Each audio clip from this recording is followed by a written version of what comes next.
2026 is going to be absolutely insane.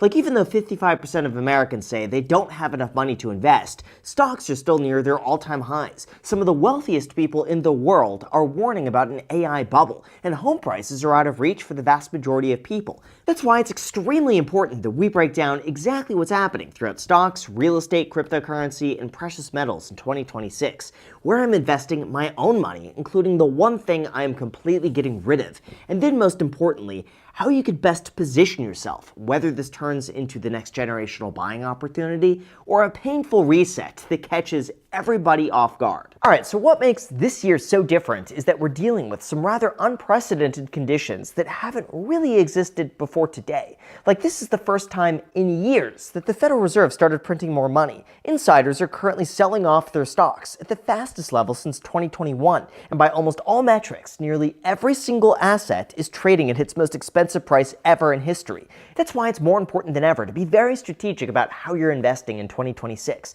and only pick the investments that are most likely to give you the best returns possible. So given how we're near record highs, here's my own plan throughout the next 12 months and where I'm personally investing all of my money. So let's begin first with stocks. Without exaggeration, this was my #1 best performing investment of 2025, which was surprising considering that for the first half of the year, I was down a ton of money. And when it comes to this, here's my entire strategy.